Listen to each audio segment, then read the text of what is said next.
नमस्कार, बड़ा मुद्दा देख रहे हैं आप और मैं हूं आपके साथ शमशेर सिंह। लगभग 15 महीने से बच्चे स्कूलों से दूर हैं। बीच में कुछ ऐसा समय छोड़ दें जब बच्चों को स्कूलों में बुलाया गया था, लेकिन फिर कोरोना मामले बढ़ने के बाद स्कूलों को फिर से बंद करने के आदेश दिए गए। बच्चे एक ऐसे वातावरण से दूर हैं जो उनके संपूर्ण विकास का सबसे उत्तम माध्यम है। इन 15 महीनों के बाद भी ऐसी कोई उम्मीद नजर नहीं आती कि देश का भविष्य बनाने वाले स्कूल भविष्य में कब खुलेंगे।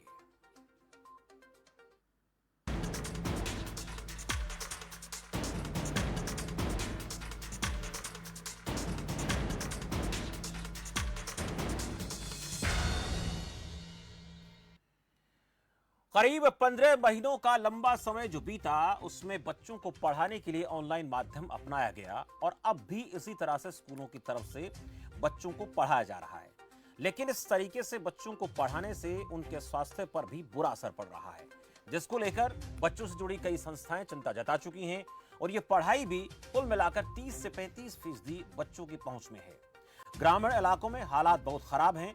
इंटरनेट की दिक्कत तो है ही, इसके साथ में लाइट की प्रॉब्लम भी है और अगर लाइट भी है, इंटरनेट भी है तो माहौल बड़ी समस्या बन जाता है। वहीं दूसरी तरफ गरीब बच्चे जिनके लिए रोटी, कपड़ा और मकान जैसी बुनियादी चीजें दूर की कोड़ी हैं, उनके लिए ऑनलाइन एजुकेशन जागते हुए सपना देखना है। लेकिन बड़ी बात यह है कि स्कूलों के खुलने की अभी कोई उम्मीद नजर नहीं आ रही और बच्चों के सामने परेशानियां बढ़ती जा रही हैं। तो आखिर इन परेशानियों का हल क्या है? क्या देश का भविष्य बनाने वाले हमारे स्कूलों को खोलने का कोई बेहतर विकल्प नहीं है क्या? और स्कूलों पर लंबे समय तक तालाबंदी क्या अक्लमंदी है, जिस तरह से लगातार पिछले काफी समय से स्कूल बंद हैं? इन कुछ सवालों को लेकर आज हम बात करने वाले हैं, लेकिन उससे पहले ग्राफिक्स पर एक नजर डालेंगे। क्या कुछ ग्राफिक्स में खास हम आपको बताते हैं और उसके बाद मेहमानों की तरफ जाते हैं। कोरोना संकट का स्कूली बच्चों पर व्यापक असर पड़ रहा है। भारत में 25 करोड़ से ज्यादा स्कूली बच्चे प्रभावित हैं। बच्चों का मानसिक विकास प्रभावित हो रहा है। ऑनलाइन पढ़ाई के दुष्परिणाम भी सामने आ रहे हैं। बच्चों में चिड़चिड़ापन, तनाव और उदासी बढ़ती चली जा रही है। ईडब्ल्यूएस कैटेगरी के बच्चों की पढ़ाई पर भी बहुत बुरा असर पड़ रहा है। जो गरीब बच्चे हैं, गरीब बच्चों को साथ लेकर चलना सरकार की एक बहुत बड़ी चुनौती है और स्क्रीन टाइम बढ़ने से बच्चों की आंखों पर बुरा प्रभाव पड़ता है। ये कुछ एक प्रभाव है, लेकिन यूनिसेफ की रिपोर्ट क्या कहती है? जितने ज्यादा समय तक स्कूल बंद रहेंगे, उतने ज्यादा बच्चे व्यापक सीखने के नुकसान से जूझेंगे। इसके दीर्घकालिक नेगेटिव जो प्रभाव हैं वो नजर आएंगे, जिनमें भविष्य की आय और स्वास्थ्य भी शामिल है। ये बड़ी बातें हैं। कोविड-19 महामारी दुनिया भर के बच्चों के लिए, उनके स्वास्थ्य, शिक्षा और पोषण के लिए अपरिवर्तनीय नुकसान का कारण बन सकती है।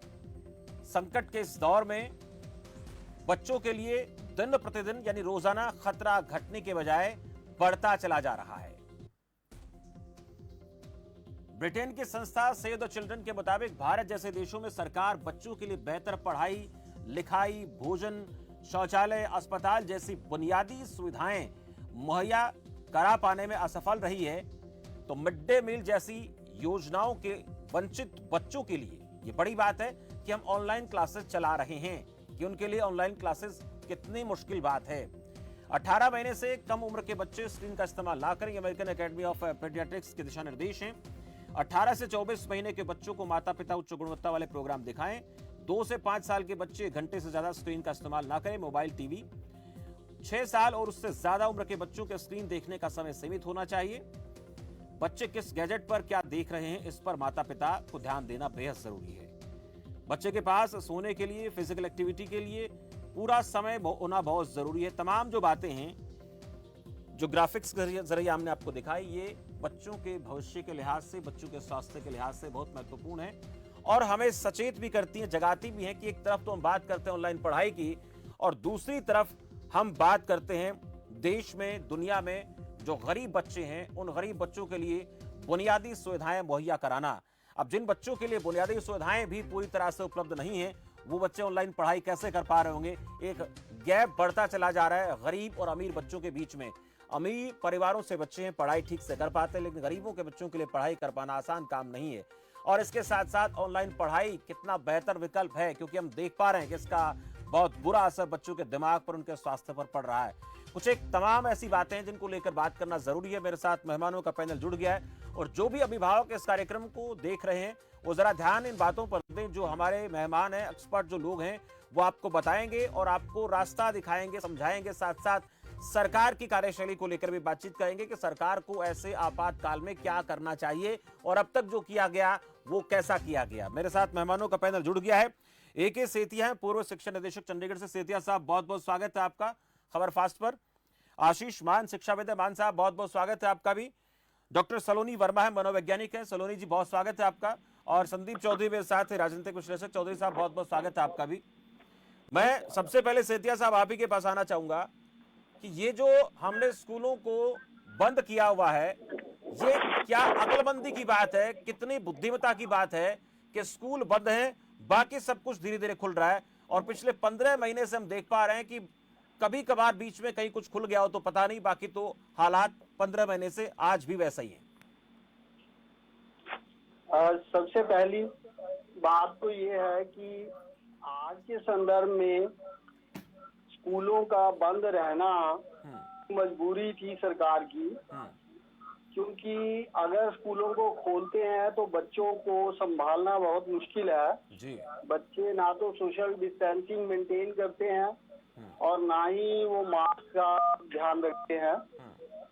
तो इसलिए ये जरूरी था कि जब तक कोई वैक्सीन नहीं आ जाता है बच्चों का, तो तब तक इनको स्कूलों का कोई और दूसरा अल्टरनेटिव मेथड बनाया जाए पढ़ाई का। इसमें कोई इनोवेशन नहीं की गई सरकारी स्कूलों में। आपने जैसा बिल्कुल ठीक कहा, सबसे पहली बात तो ये कि स्कूलों में भी सुविधाएं नहीं है और उनके पास घरों में भी सुविधाएं नहीं है। पहली सुविधा तो उनके पास मोबाइल ही नहीं है ज्यादातर के पास। मैं एक हमारी कक्षा नाम से एक NGO है, उसकी क्लासेस मैं सुपरवाइज करता हूँ। तो उसमें मैंने देखा कि बच्चों के पास अगर एक मोबाइल उनको दे भी दिया जाए तो उनके पेरेंट्स ले जाते हैं या वो किसी और काम में यूज होता रहता है, लेकिन वो पढ़ाई में यूज नहीं होता जी। और पढ़ाई में मोबाइल का कोई बहुत ज्यादा सही इफेक्टिव माध्यम ये बन नहीं पाया है, ना ही बन पाएगा जी। जो लैपटॉप और घर में जिनके पास सुविधा है वो फिर भी कुछ बेहतर ऑनलाइन टीचिंग और लर्निंग हो सकती है, लेकिन मोबाइल से कोई बहुत अच्छी लर्निंग नहीं होती है, बहुत कंसंट्रेट करना पड़ता है। और उसका जैसा कि आपने कहा कि मिसयूज होने के चांसेस बहुत रहते हैं। बच्चे भटकते हैं, इधर उधर ज्यादा देखते हैं क्योंकि नेट उनको देना पड़ता है और नेट देते ही उनके पास बहुत सारी चीजों का पिटारा खुल जाता है। तो मजबूरी के बावजूद सबसे बड़ी इसका नुकसान ये हुआ कि बच्चों को जो खाना मिल रहा था वो खाने की समस्या भी उनके लिए हो गई। अगर सॉल्यूशन की बात करें तो अब जब सब कुछ खुल रहा है तो हमें वैक्सीन का इंतजाम करना चाहिए जल्दी से जल्दी, और एक्सपेरिमेंटल बेसिस पे हाइब्रिड मीन जो बच्चे आना चाहें वॉलंटरी उनसे ऑप्शन लेके पेरेंट्स से, और जो जिनके पास मोबाइल की फैसिलिटी है जिन स्कूलों में या जिन बच्चों के पास या लैपटॉप की सुविधा है और वो चूज करते हैं कि वो घर से ही करेंगे, तो साथ ही साथ ये फैसिलिटीज क्रिएट करनी चाहिए, क्योंकि ये मालूम नहीं कि अभी हमें कितना समय ऐसे ही गुजारना होगा। पढ़ाई का बहुत नुकसान हो रहा है, खाली बच्चों को अपग्रेड कर देना, खाली बच्चों को पास कर देना और घर में बैठे रहना, उससे बहुत ज्यादा नुकसान हो रहा है। बिल्कुल, ये बहुत अहम बातें हैं कि हम बच्चों को बिना एग्जाम लिए पास कर रहे हैं, और दूसरा जो बच्चों को पढ़ाई हम दे रहे हैं उस पढ़ाई से बच्चों का पूरा विकास नहीं हो पा रहा। बान साहब, आपके पास आ रहा हूं मैं। ये तो तय बात है कि हमारे पास जो इस वक्त कोरोना की परिस्थितियां हैं उसके चलते स्कूलों को खोलने के लिए तैयारी क्या है और कैसी करनी चाहिए, लेकिन ये समझना चाहूंगा आपसे मैं कि हमने इस दौरान स्कूलों में बच्चों को पढ़ाने के लिए या घर में जो बच्चे पढ़ रहे हैं उनको पढ़ाने के लिए कोई नई तैयारी की क्या? इस ऑनलाइन के अलावा और कुछ विकल्प दिखा हमने देखा, दिखाने की कोशिश की गई, कोई नया तरीका क्रिएटिव पढ़ाई का तैयार किया गया, क्योंकि ये तो ऐसी पढ़ाई है कि अगर हम और आप जैसे लोग भी 1 घंटे के लिए मोबाइल पर बैठ जाएंगे तो उसका असर हमारे दिमाग पर पड़ेगा और उसके बाद जो माहौल पैदा होता है हम जानते हैं कि किस प्रकार की परिस्थितियां पे बन जाती हैं। देखिए, मैं तो थोड़ा डिफरेंट तरीके से देखता हूँ। जी। पहली चीज तो हर चीज को सरकार से जोड़ के नहीं देखता, इसमें समाज की भी बहुत जिम्मेदारी, हम आपकी भी बहुत जिम्मेदारी है। हम लोगों ने कभी कोई तैयारी करते ही नहीं, जब सर पे कुछ पड़ता है तब हम शुरू हो जाते हैं। कोरोना को हो गए कम से कम 1.5 वर्ष जी। और 1.5 वर्ष से पहले भी देश विदेश में काफी कुछ परिवर्तन आ रहे हैं। और जहाँ तक सवाल है मोबाइल से पढ़ने का, मोबाइल से पढ़ना, टेक्नोलॉजी को हम लोग हमेशा नहीं पकड़ सकते। हमारे अपने शिक्षा की जो ढांचे हैं उसमें क्या क्या परिवर्तन किया, क्योंकि हम लोग भी कुछ ऐसा कर रहे हैं जी। हम लोगों को ये बहुत अच्छा मौका मिला आपके उत्तर को देने का कि हम लोगों की भी ऑनलाइन है और उसमें हम लोग ने ये देखा कि इसमें स्ट्रेस बहुत है, जैसा कि आप कह रहे हैं, बिल्कुल सही बात है। बच्चों पे एक स्ट्रेस भी आया मनोवैज्ञानिक, केवल यही नहीं है कि ऑनलाइन वो पढ़ रहे हैं, आंख में उनके असर पड़ रहा है। मनोवैज्ञानिक घर का वातावरण, बाहर का वातावरण, घर में बराबर बैठे रहना। तो हम लोगों ने भी एक ऐसी शिक्षा बनाई है जिसमें उनको विचारों में इतना उलझा दिया है और उसमें हम लोगों ने कोई वो नहीं रखा है प्रेशर एग्जाम का, असाइनमेंट बेसिस एक नई शिक्षा लेके आए। और पेरेंट्स से पीटीएम हुई ऑनलाइन, तो उन्होंने बताया कि ये लोग भूल चुके हैं कि कोरोना का भी कुछ चल रहा है। तो हम लोगों को, मैं अपनी बात नहीं कर रहा, अपने गुणगान नहीं, हम लोगों को ये भी करना होगा इस समय, जिनसे सीख लेके कि स्कूल जाना तो चलो बहुत जरूरी है, फिजिकल एक्टिविटी, लेकिन क्या हम लोग इस महामारी से ये सीख पाए हैं कि अब राइट टाइम है हम लोग अपने ढांचे में भी परिवर्तन करें शिक्षा देने की। शिक्षा तो इसमें सरकार को भी आगे बढ़ना चाहिए और हम लोग को भी आगे बढ़ना चाहिए, समाज को, क्योंकि बहुत जगह पे चीजें बदल चुकी हैं बहुत पहले से। इसमें कोरोना के ही समय नहीं, बहुत पहले से शिक्षा में सोच की, विचारों की बातें आ गई। हमारे यहाँ अभी भी वही चल रहा है प्रोसेस, जिसमें नंबरों और आंकड़ों में हम जाते हैं बच्चों की पढ़ाई को लेकर। तो बात थोड़ा सा मैं पीछे आता हूँ, ये क्यों बातें कि आपको लग रहा होगा थोड़ा मुद्दे से भटक गया, मुद्दे से नहीं भटका। क्या हो रहा है कि अगर हम थोड़ा सा अभी से शिक्षा ऐसी बनाएं जिसमें उनके अंदर एक मेच्योरिटी आए चीजों को समझने की, चीजों को जानने की, उससे, क्योंकि अब तो संघर्ष तो हमेशा कभी ना कभी तो आता ही रहता है, ये सबसे बड़ा आया, लेकिन संघर्ष तो रहेगा। तो हम लोगों को इस समय इससे ये सीखना चाहिए कि अब स्कूल खुले या ना खुले, वो तो चलिए इस समय सबसे ज्यादा जरूरी है कि बच्चे हमारे बचे रहें, लेकिन उसके बाद अगर नेक्स्ट ऐसी सिचुएशन आती है कभी भी, तो उसके लिए हम लोगों को क्या ये राइट टाइम है। कोरोना ये बताने आया था कि अब हम लोगों को अपनी शिक्षा, जो कि मूलभूत जरूरत होती है समाज की, उसमें कुछ चेंजेस करने चाहिए, ढांचे को बदलना चाहिए, ऐसा भी कुछ सोचने का समय आ गया। मैं इस तरह से देखता हूँ, हो सकता है थोड़ा डॉक्टर सलोनी आपके पास आऊंगा, उससे पहले छोटा सा सवाल अमान साहब आपसे मेरा ये भी रहेगा कि जो पढ़ाई इस वक्त ऑनलाइन बच्चे कर रहे हैं उससे अलग विकल्प की बात करें, कुछ 2-4 जगह से ऐसे एग्जाम्पल सामने आए कि कुछ हमारे ही समाज के जो प्रबुद्ध लोग हैं, जागरूक लोग हैं, पढ़े लिखे युवा हैं, वो गांव में बच्चों को 10-5-10 इस तरह से ग्रुप में बैठा करके पढ़ाई करवाते हैं। इसको लेकर जैसे आपने कहा कि हमारी तैयारी, उसके लिहाज से हमें भी इसको लेकर काम करना पड़ेगा और उसको प्रोत्साहित करने के लिए ज़रूरत इस बात की है कि प्रशासन की तरफ से भी ऐसे लोगों को आगे आकर के मदद करनी चाहिए, ऐसे लोगों की जो ऐसा काम कर रहे हैं। ये हो सकता था, लेकिन उसके लिए हम, आपको लगता है कि तैयार हैं, हमने उसको लेकर तैयारी की है, या फिर यही है कि कोरोना संकट आ गया है, मामले लगातार बढ़ रहे हैं, स्कूलों की छुट्टियां 15 दिन और बढ़ा देते हैं? सिंह साहब, आपसे पिछली बार भी आपने बुलाया था मुझे और मैंने यही बात की थी कि हमारे समाज को रिएक्टिव मोड से निकलना होगा, प्रोएक्टिव से जाना होगा। प्रोएक्टिव मतलब समस्या दिख रही है, सामने दिख रही है, लेकिन तब तक नहीं करेंगे जब सिर पे बैठना चाहिए, और जब सिर पे बैठ जाती है तो जो सहूलियत मिलती है, जो सोल्यूशन मिलता है अच्छा बुरा, उसको लगाते हैं और हम चाहते हैं कि बस ये निकल जाए किसी तरह।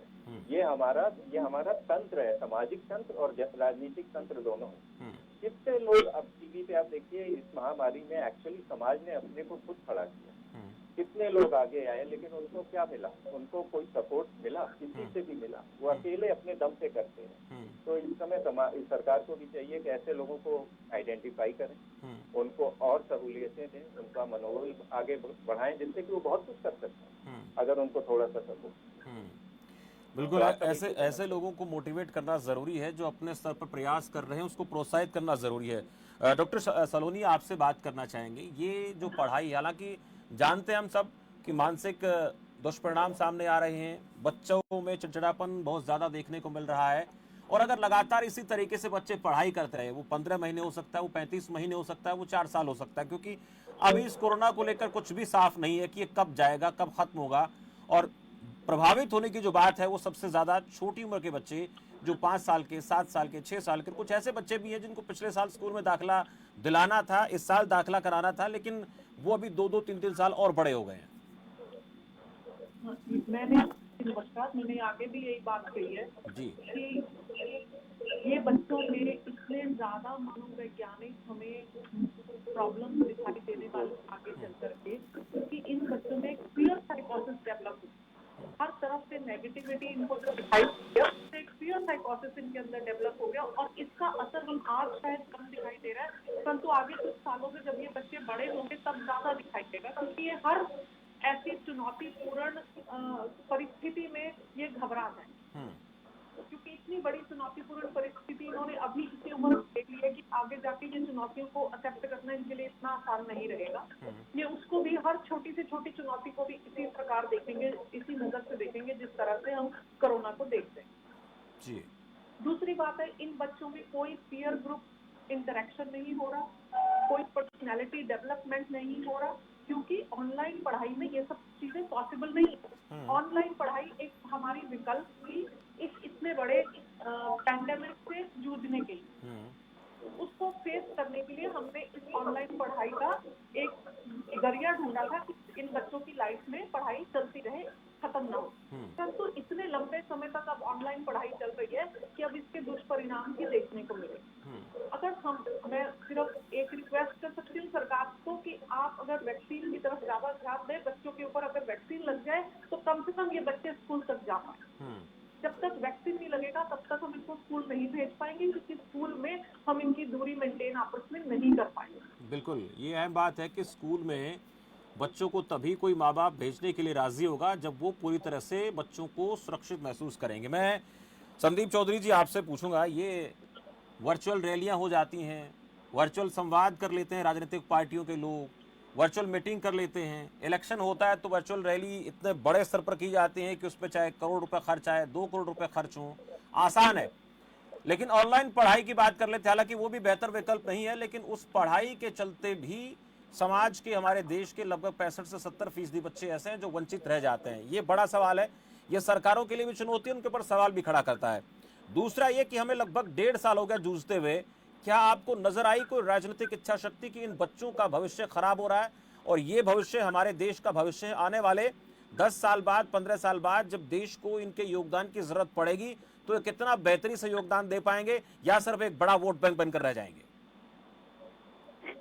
देखिए शमशेर जी, सबसे पहले तो मैं आपका धन्यवाद करूंगा कि आपने आज सबसे इम्पोर्टेंट जो टॉपिक होना चाहिए देश के अंदर, उस पर आपने डिबेट रखी, क्योंकि बच्चों का फ्यूचर सबसे इम्पोर्टेंट है, आने वाला कल है हमारे देश के बच्चे।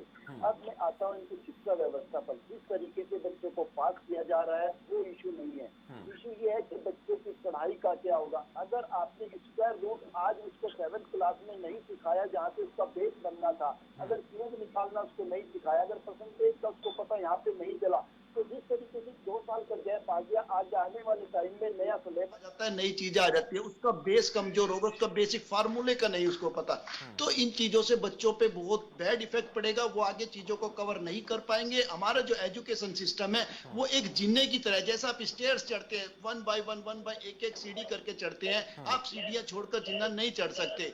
तो इसी तरीके की हमारी शिक्षा व्यवस्था है। बात आती है हमारी पॉलिटिकल, तो पॉलिटिकल जो हमारा सिस्टम है, जो थिंक टैंक है, वो एजुकेशन के मामले में बिल्कुल जीरो है। इन लोगों ने देख लिया है कि बच्चों को पास कर देंगे तो कोई सवाल जवाब नहीं होंगे, विपक्ष उंगलियां नहीं उठा सकता। लेकिन इंपॉर्टेंट है जिस तरीके से आप बूथ लेवल पे अपनी पार्टी, अपने संगठन को खड़ा कर सकते हैं अपने इलेक्शन जीतने के लिए, क्या आपके वो देशभक्त लोग वो बच्चों को पढ़ाने के लिए गली मोहल्लों में पैदा नहीं किए जा सकते? कहाँ गए वो देशभक्त जो आज बच्चों को जरूरत है? हर मोहल्ले में, हर गली में आपके कार्यकर्ता हो सकते हैं, वोट देने वाले हो सकते हैं। क्या सरकार जब अपने पैसा चाहिए तो वो दान करने के लिए बोल सकते हैं, जब वोट चाहिए तो वोट के लिए वो सामने आ सकते हैं, हमारे नेता मन की बात कर सकते हैं, अपने दिल की बात कह सकते हैं? तो क्या उनके मन में ये चीज नहीं आती? हर गली में, हर मोहल्ले में, हर घर में कोई ना कोई बीटेक होगा, कोई एमबीए होगा, कोई एमएससी होगा।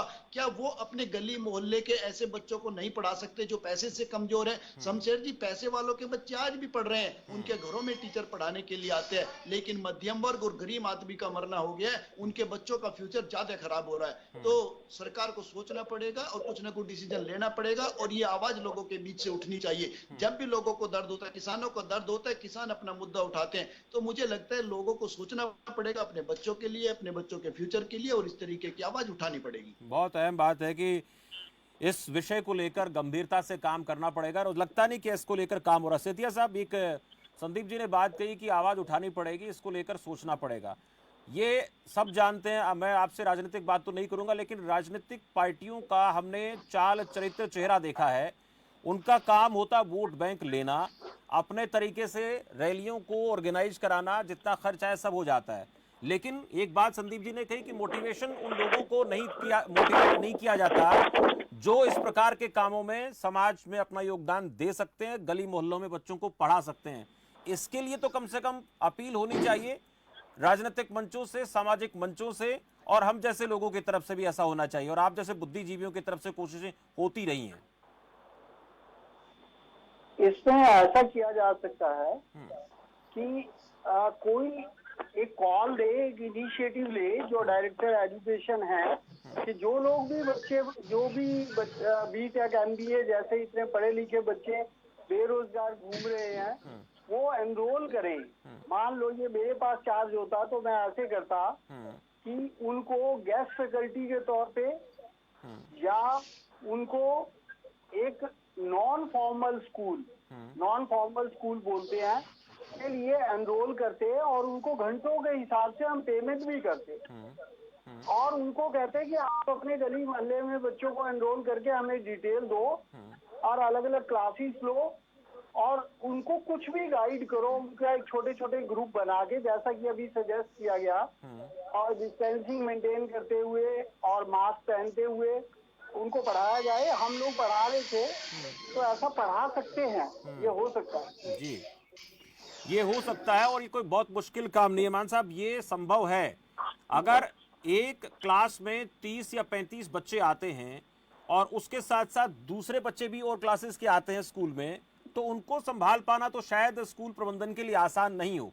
लेकिन एक गांव में 100 या 50 बच्चे पढ़ने वाले स्कूल में हैं, तो उसी गांव में 10, 12, 15 ऐसे बच्चों को जो पढ़े लिखे हैं, उनको तैयार करके इस तरीके से काम किया जा सकता है, इस तरीके से बच्चों को पढ़ाया जा सकता है। और सबसे जरूरी है कि जब बच्चा बच्चे के साथ इंटरेक्ट करता है, तो उसका वैचारिक और उसका जो खुद का जो एक मनोबल होता है वो बढ़ता है, और सर्वांगीण विकास की बात हम जो करते हैं, धारणा, वो जरूर विकसित होती है। राइट। इनफैक्ट अभी आपके किसी गेस्ट ने बोला भी कि एक अच्छी चीज बोली, शायद राजनीतिक विशेषज्ञ साहब ने बोला जी कि जब कोई वो बनाते हैं, क्या नाम से, चुनावी योजना, तो हमारा मैनेजमेंट निखर के आता है, एकदम बढ़िया तरीके से निखर के आता है, ब्लॉक वाइज और ये वाइज सारा बना लिया जाता है। लेकिन शिक्षा के क्षेत्र में जब कोई बात होती है, तो हमारा प्रबंधन या हमारा मैनेजमेंट बिल्कुल चूक जाता है, मतलब वो दिखता ही नहीं है कहीं से। तो जहाँ तक गांव का सवाल है, गांव का सवाल तो वहाँ पे बहुत सारे, आपने भी खुद बोला कि, और देख रहे हैं हम लोग टीवी चैनलों पे, वहाँ पे युवा लोग आ गए हैं आगे, लेकिन अब वो क्यों नहीं उतना आगे स्तर तक जा पा रहा है, वो पता नहीं मुझे कारण। लेकिन थोड़ा थोड़ा इनिशिएटिव तो हर कोई ले रहा है, यंगस्टर्स काफी ले रहे हैं और पढ़ा भी रहे हैं, पढ़ाने की क्षेत्र में नहीं, हर क्षेत्र में काम कर रहे हैं। तो हम लोग अब ये पंचायत के उसमें कहीं पे रुक रहा है मामला, या कोरोना कई जगह पे काफी एक्टिव है इसलिए रुक रहा है, लोग हेजिटेट कर रहे हैं, अदरवाइज तो लोग आगे बढ़ ही रहे हैं, और युवा स्तर पे काफी काम हो रहा है, काफी काम हो रहा है। डॉक्टर सलोनी, आपसे पूछेंगे कि जो ये दुष्परिणामों की बात हमने की, आने वाले 5 साल बाद, 10 साल बाद, क्या ऐसे असर हो सकते हैं बच्चों के दिमाग पर, प्रभाव हो सकते हैं कि बच्चा खुद को हमारे समाज में फिट महसूस ना करे? क्या क्या दिक्कतें आ सकती हैं जिनको देखिए, लेकर मैंने अभिभावकों को अलर्ट होने की जरूरत है? परेशानियां क्या आ सकती हैं? देखिए, मैंने अभी आपको फियर साइकोसिस की बात करी थी, ये आने वाला है। फियर साइकोसिस में बहुत ज्यादा एंजाइटी इन बच्चों में पाई जाएगी। हर छोटी से छोटी मुसीबत के टाइम भी ये एक्सट्रीमली एंशियस रहेंगे। बहुत ज्यादा इनमें एंजाइटी, चिड़चिड़ापन तो है ही है जी। और मूड स्विंग्स पाए जाए बहुत सारे। तो कल को ये बच्चे अपना मानसिक संतुलन भी धीरे धीरे कम हो सकता है अगर ये इस तरह का फियर साइकोसिस इनके अंदर बढ़ता रहे, क्योंकि इनके अंदर अपनी एनर्जी रिलीज करने का भी मौका नहीं है, क्योंकि दिन भर ये घर में बंद है। कोई एनर्जी चैनलाइज भी नहीं हो रही है, क्योंकि और कोई एक्टिविटी ये कर नहीं पा रहे। तो कहीं ना कहीं इनको अपनी एनर्जी इन बच्चों की रिलीज होनी पड़ेगी। और मैं इन बच्चों के सब माँ बाप से ये रिक्वेस्ट करूंगी कि वो ध्यान दें कि इन बच्चों के लिए थोड़ी थोड़ी ऑर्गेनाइज पीयर ग्रुप एक्टिविटीज जरूर करें, जो कि इनके लिए बहुत जरूरी है। अगर ये अपने बच्चे जो हैं अपने उम्र के दूसरे बच्चों के साथ जब तक ये बातचीत खेल कूद नहीं शुरू करेंगे, ये बच्चों की जो पीयर्स हैं वो निकल नहीं पाएंगे बाहर। एनर्जी चैनलाइज नहीं हो रही है, क्योंकि घर में दिन भर नेगेटिव न्यूज ये सुनते हैं। जब बड़े सुन रहे हैं न्यूज, कुछ बच्चे भी साथ साथ बहुत जल्दी सेंस कर लेते हैं। चाहे वो 2 साल का बच्चा है, परंतु वो सेंस बहुत जल्दी कर लेता है अगर ऐसा कोई डर का माहौल घर में होता है। और डर का माहौल हमारे सबके घरों में है।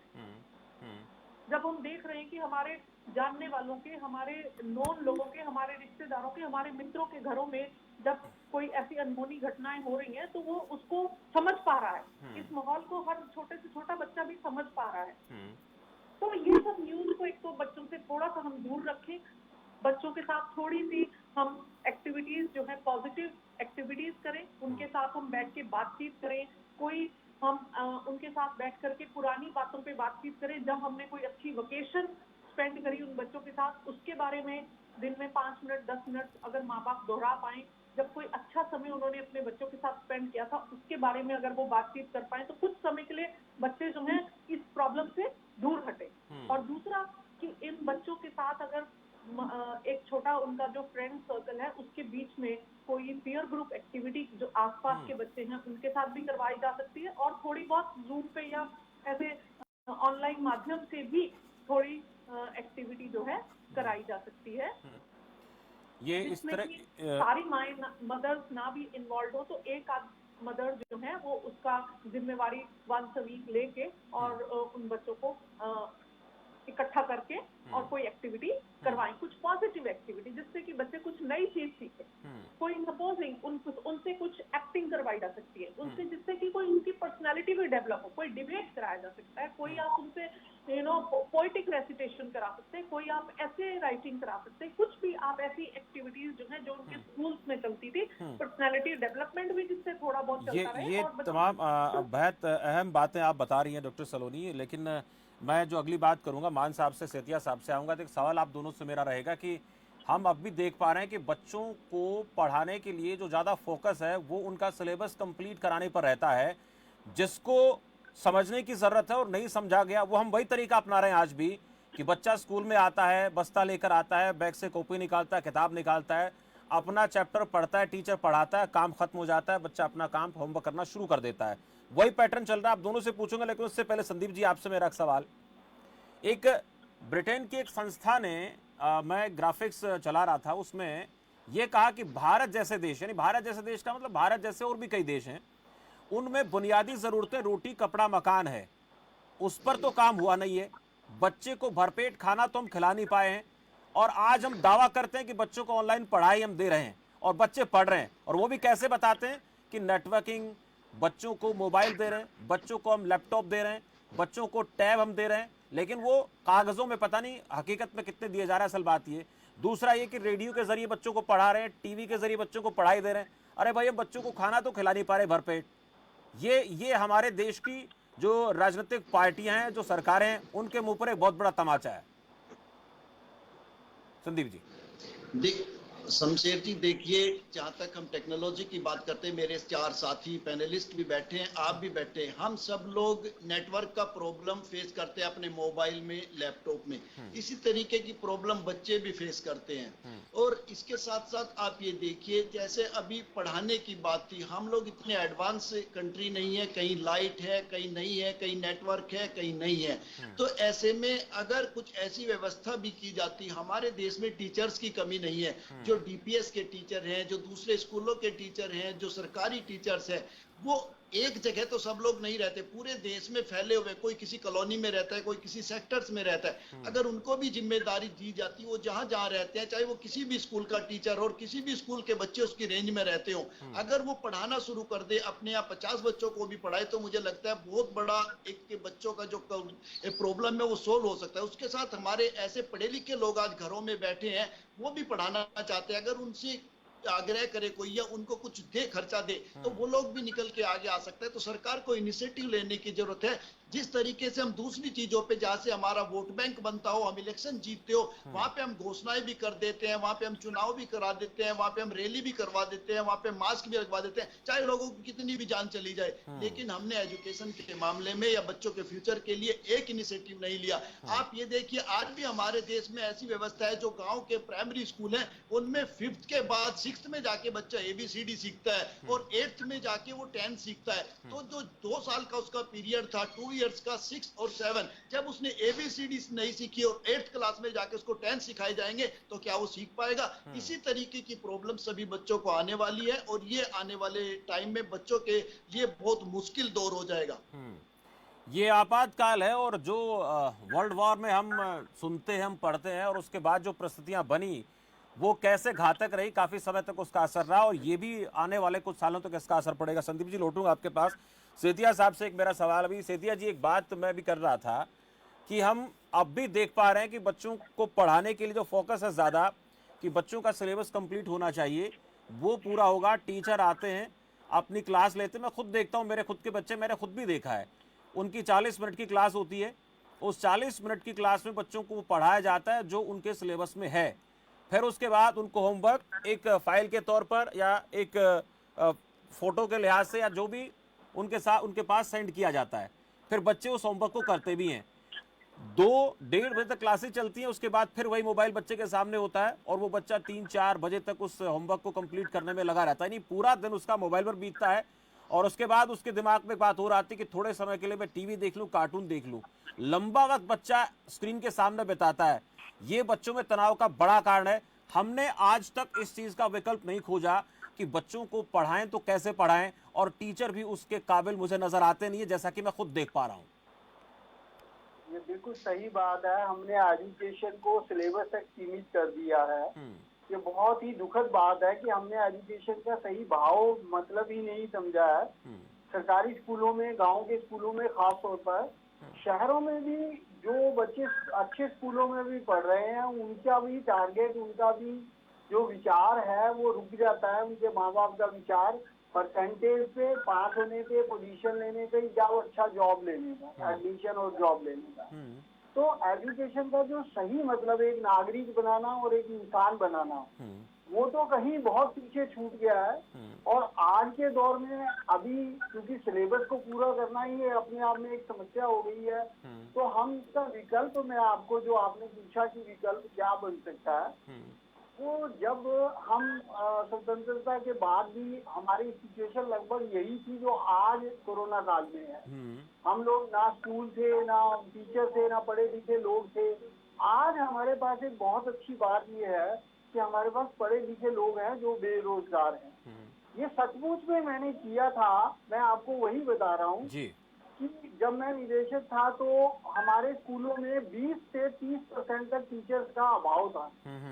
तो हमें ये था कि टीचर्स कहाँ से लाए जाए। तो हमने एक ऐड दिया जिसमें सभी जो लोग कैजुअल टीचिंग करना चाहते हैं, जिसमें रिटायर्ड लोग भी थे और जिसमें रिटायर्ड टीचर्स भी थे और सभी बेरोजगार युवक भी थे, उन सबको हमने इनवाइट किया कि वो आए, हम उनको पर आवर पर पीरियड के हिसाब से उनको पेमेंट करेंगे तो वो आज भी किया जा सकता है। उसमें कोई कुछ करने की जरूरत नहीं है, सिर्फ एक एनरोलमेंट की जरूरत है, लेकिन कोई इनिशिएटिव नहीं ले रहा। ये पॉलिटिकल संदीप जी बैठे हैं हमारे भी, जो इस चीज का विश्लेषण भी करते हैं, इन्होंने बिल्कुल सही कहा कि हमारा किसी वो इससे वोट नहीं बनता है, पढ़ाने से किसी को कोई लाभ नहीं होता है, पॉलिटिकल लोगों को इसमें कोई दिलचस्पी नहीं है।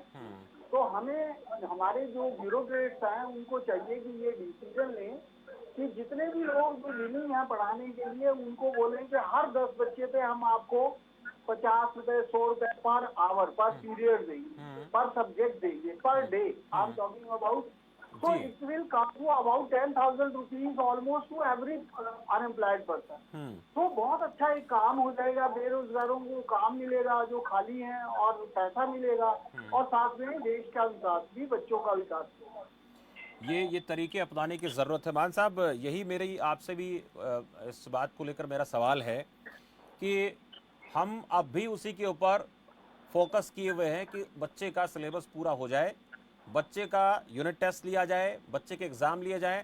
और हमने देखा कि पिछले साल किस तरीके से बच्चों के एग्ज़ाम लिए गए, कैसे बच्चा जो है ऑनलाइन पेपर दे रहा है, वो सारी चीज़ें अच्छी तरीके से देखी, और उसी का नतीजा है कि बच्चे जो हैं ऊबने लगे इस पढ़ाई से, और धीरे धीरे करके उनके अंदर उदासी, उनके अंदर एक चिड़चिड़ापन, ये लगातार बढ़ता चला जा रहा है। ये बदलाव की ज़रूरत नहीं नज़र आती क्या? इस तरीके में बदलाव आना चाहिए। और उसी की तैयारी की बात करें कि अब तक हमने किया क्या?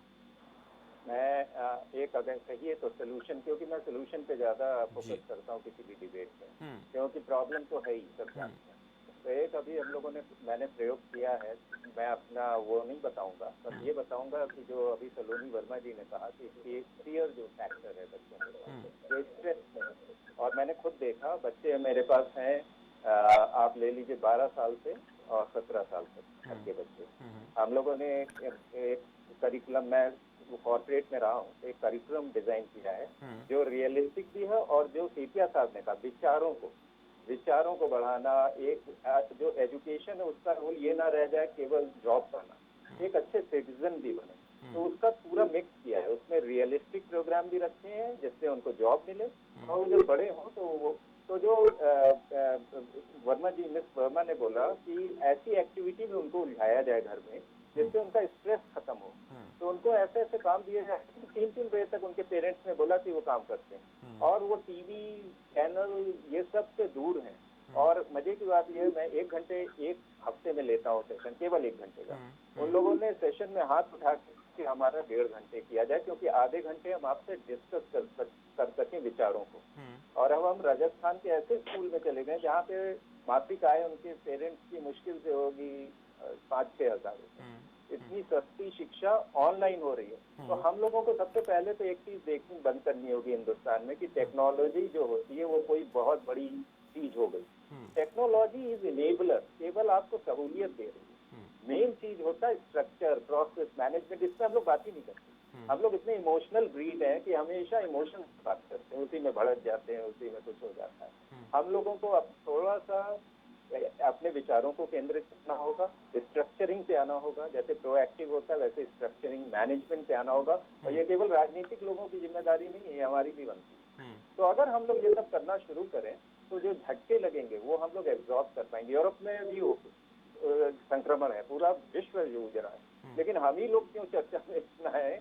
क्योंकि तैयारी में हम लोग पीछे रह जाते हैं, अक्सर तैयारी पीछे रह जाते हैं। और फिर क्या होता है, चर्चाएं होती हैं, डिबेट्स होती हैं, और जब वो खत्म हो जाती है वेव, उसके बाद सब शांत हो जाता है, फिर हम वही पुराने ठहरे पे चले जाते हैं। तो अब ये समय है सोल्यूशनिंग का, सबको कलेक्टिवली, जितने ये सारे लोग कितने हमारे पास ऐसे बुद्धिजीवी हैं, सबको थिंक टैंक बना के सोचना पड़ेगा कि अब शिक्षा को क्या बदलने का समय आ गया है। मैं कह रहा हूँ this is the time to redefine education system. हम लोगों को अपना नया परिभाषा देना पड़ेगा एजुकेशन, क्योंकि ये सिलेबस और ये सब तो लगा रहेगा, नहीं तो ये चलता रहेगा, इसको बदलना पड़ेगा। नए तरीके से सोचने की जरूरत है, और उस सोचन शक्ति का इस्तेमाल कितना होता है ये संदीप जी से पूछूंगा कि उन लोगों को कितना सोचने देते हैं हमारे राजनीतिक पार्टियों के लोग, उनके ऊपर कितना दबाव रहता है प्रशासनिक अधिकारियों पर, ये पूछूंगा। लेकिन उससे पहले डॉक्टर सलोनी जी आपसे पूछूंगा कि स्क्रीन के ऊपर जो बच्चे वक्त बिताते हैं, और मुझे लगता है कि औसतन एक बच्चा रोजाना 6 से 7 घंटे मोबाइल या टीवी पर आजकल बिता रहा है, और ये बहुत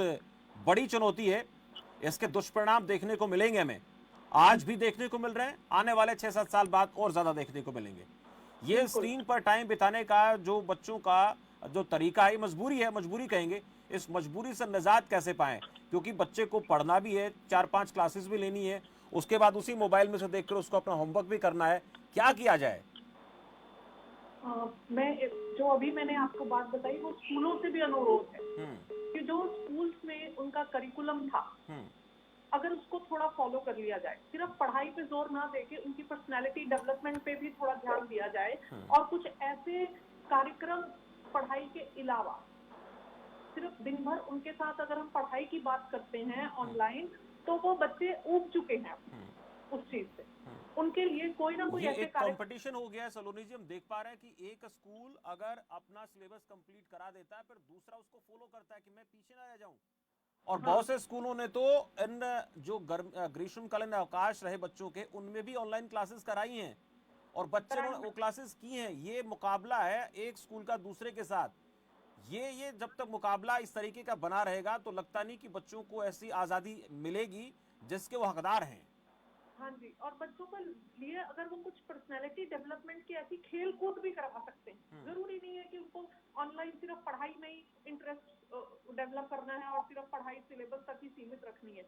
जो स्कूल के करिकुलम में भी पर्सनैलिटी डेवलपमेंट की बहुत से कार्यक्रम हुआ करते थे, वो कार्यक्रम 1.5 साल से बंद है। वो कार्यक्रम स्कूल को चलाने पड़ेंगे ऑनलाइन अगर हमको ज्यादा देर और चलना है। कुछ देर बच्चों को आपस में खाली भी छोड़ देना चाहिए। फ्री प्ले भी बहुत इंपॉर्टेंट होता है जी। फ्री प्ले, खाली बैठ के सिर्फ उनको आपस में बातचीत करने का मौका भी दिया जाए, उससे उनकी आपस में इंटरेक्शन बढ़ती है। कोई उनके अंदर कंपटीशन की भावना खत्म हो चुकी है। देखिए, जब बच्चा स्कूल जाता था तो वो रोज क्लास में कंपटीशन होता था कि आज ये काम कौन सबसे पहले करेगा, या टीचर ने अगर कुछ प्रश्न पूछा है तो कौन बच्चा सबसे पहला जवाब देगा उसका। आपस में कंपटीशन की भावना खत्म हो चुकी है। जब वो एग्जाम देने जाते थे तो वो देखते थे कि मेरे साथ वाला बच्चा कितना लिख रहा है और मैं कम लिख रहा हूँ, तो एक ये कंपटीशन की भावना डेवलप होती थी, जो कि आजकल बच्चा अगर ऑनलाइन एग्जाम दे रहा है तो ऐसी कोई कंपटीशन की भावना उसके अंदर नहीं है। बहुत सारे ऑब्स्टिकल आ गए हैं बच्चों में, और वो तभी खत्म होंगे जब हम पुराने उस सिस्टम पे आएंगे जो एक अब से 1.5 साल पहले रहा होगा। चलिए, मैं एक बार रोकूंगा आप सभी को, छोटे से ब्रेक के लिए रुकेंगे, और ब्रेक के बाद लौटेंगे तो संदीप जी, आपसे मेरा सवाल ये रहेगा कि प्रशासनिक अधिकारी या शिक्षाविद हमारे, या जिन लोगों के से इस शिक्षा को आगे बढ़ाना है, उन लोगों को कितना आज़ादी के साथ हमारे नेता, हमारी सरकारें काम करने देती हैं, ये बड़ा सवाल है। और जब तक इसके ऊपर खुलकर काम उनको करने नहीं दिया जाएगा, तब तक हम नए बदलाव की कितनी गुंजाइश कर सकते हैं, ये बड़ा सवाल है। छोटे से ब्रेक के बाद लौटेंगे।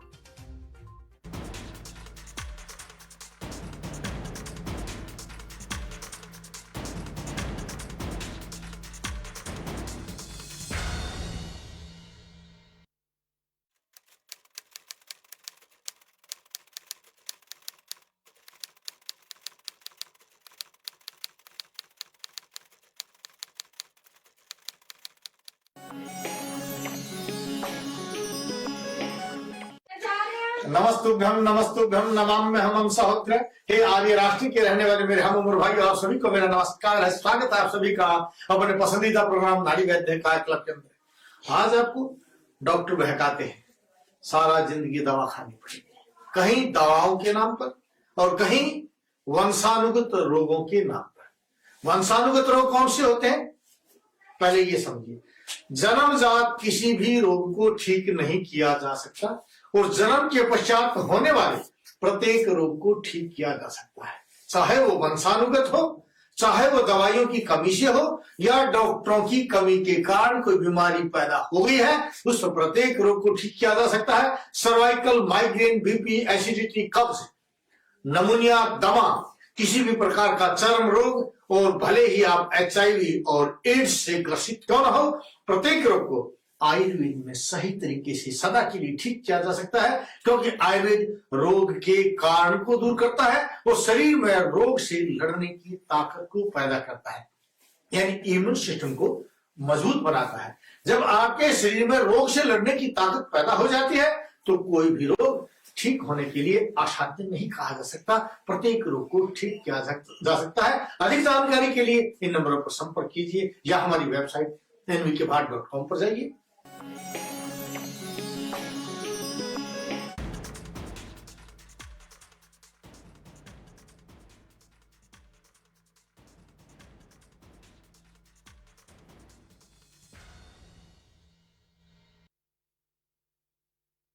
ब्रेक के बाद आपका स्वागत है। बड़ा मुद्दा में आज हम चर्चा कर रहे हैं, जो स्कूल बंद हैं, उन बंद होने के चलते जो हमारा कल आने वाला जो कल है, जिसको तैयार करने का दारोमदार बच्चों पर है, उनको कितना नुकसान उठाना पड़ रहा है और उनको आगे बढ़ाने के लिए कोशिशें क्या की जा रही हैं, इस हालात से बाहर निकालने के लिए प्रयास किस स्तर पर हो रहे हैं।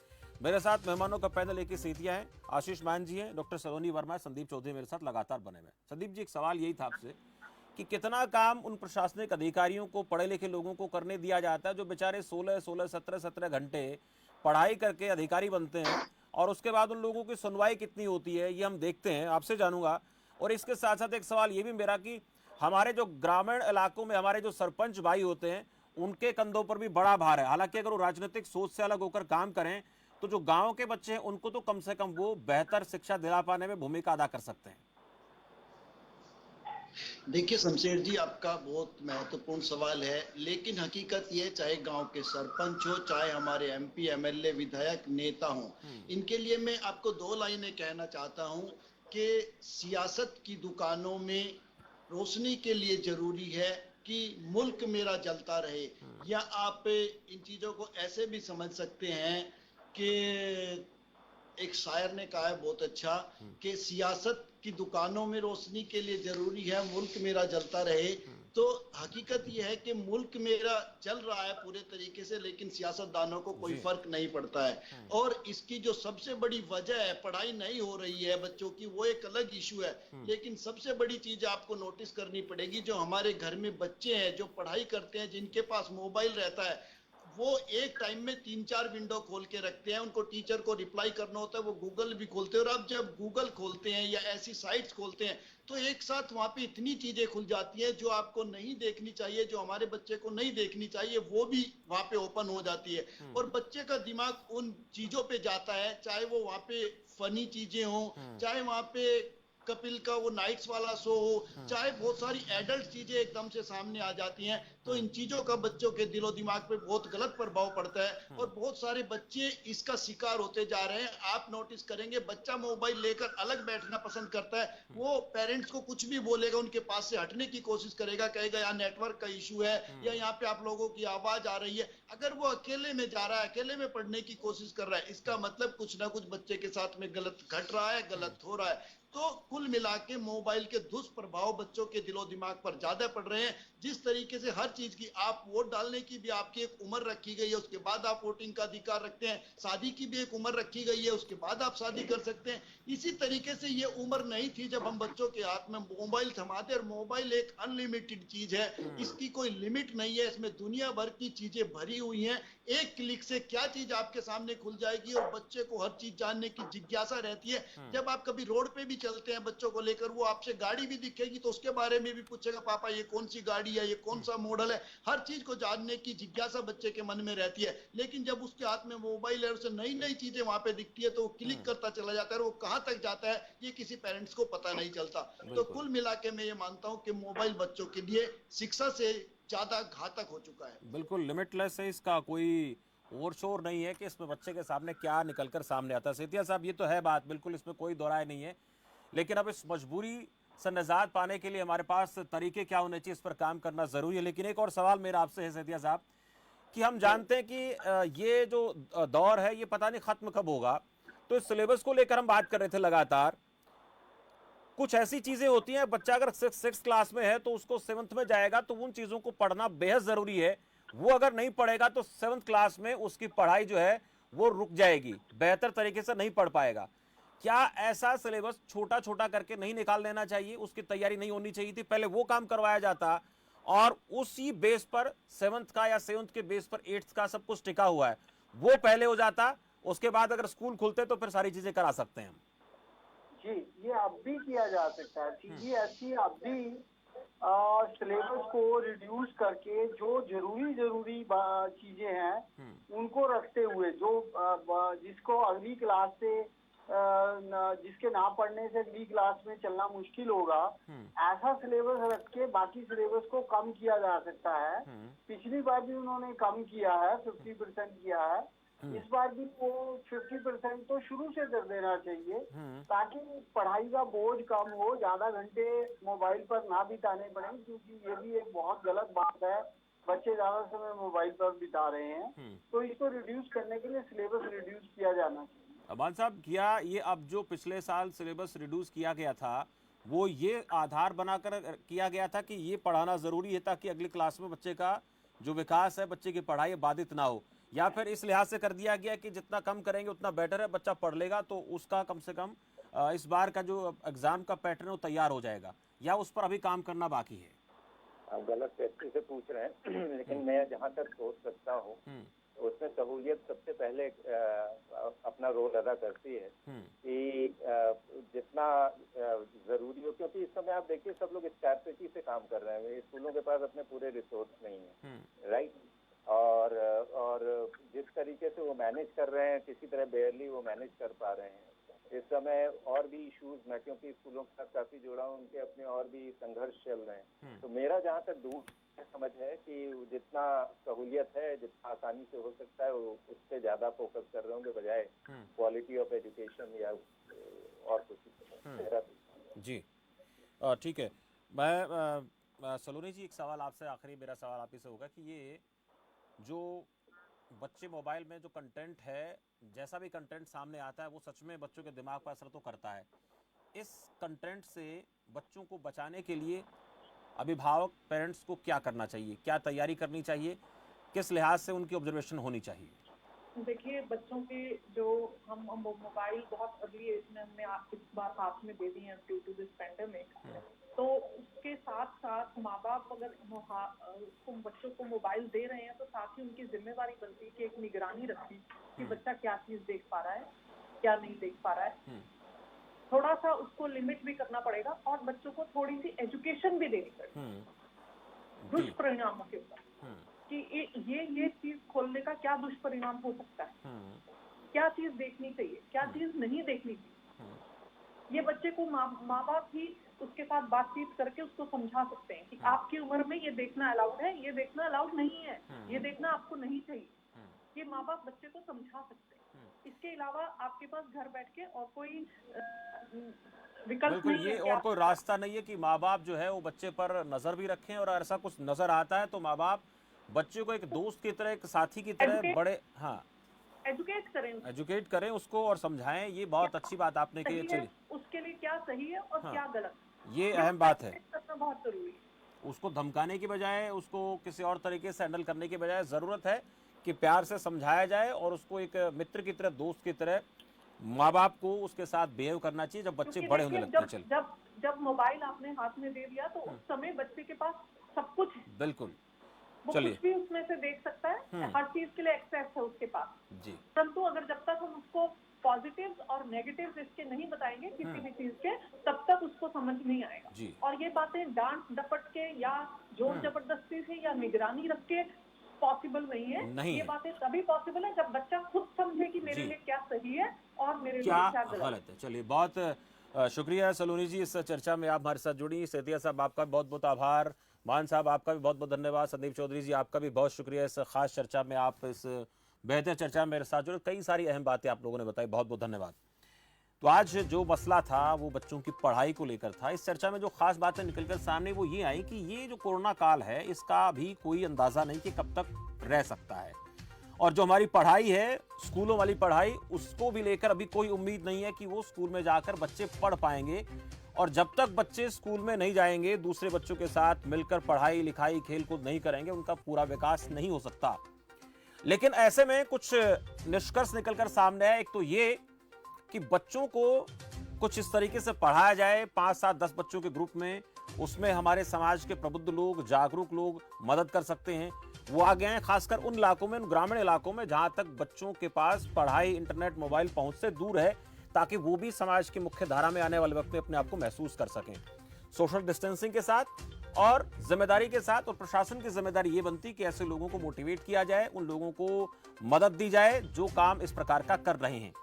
दूसरी ये बात निकलकर सामने आई कि बच्चों को मोबाइल से दूर ऐसे माहौल में नहीं कर सकते हैं, इसलिए जरूरत इस बात की है कि बच्चों पर थोड़ी सी ऑब्जर्वेशन के साथ, निगरानी के साथ हम इस चीज को नोट कर सकते हैं, देख सकते हैं। और ऐसा कुछ गलत नजर आता है तो बच्चे को समझा बुझाकर प्यार से बताया जाए कि ये चीजें तुम्हारे काम की, चीजें तुम्हारे काम की नहीं है। तीसरा ये कि राजनीतिक पार्टियों को लेकर अक्सर सवाल होता है कि अपनी बड़ी बड़ी रैलियां करते हैं, बड़े बड़े आयोजन करते हैं, तब सब कुछ हो जाता है, वर्चुअल हो जाता है। सारी पार्टियों की बात कर रहे हैं, लेकिन जब बच्चों की पढ़ाई को लेकर बारी आती है तो एक उत्साह पैदा करने के लिए, लोगों को अवेयर करने के लिए, लोगों को मोटिवेट करने के लिए ऐसा कोई नेता, ऐसा कोई मंत्री, ऐसा कोई बहुत बड़ा चेहरा इलाके का राजनीतिक तौर पर, उसने अपने आप को इस काम के लिए खपाया और लगाया, अपने वर्कर्स को, अपने वोटर्स को, अपने कार्यकर्ताओं को कि तुम जाओ समाज में और समाज में जाकर के बच्चों को पढ़ाई लिखाई के लिए जितना हो सकता काम करो, मदद जितनी होगी सरकार की तरफ से, हमारी तरफ से हम करेंगे। ऐसा अभियान चलाने की बहुत ज्यादा जरूरत है।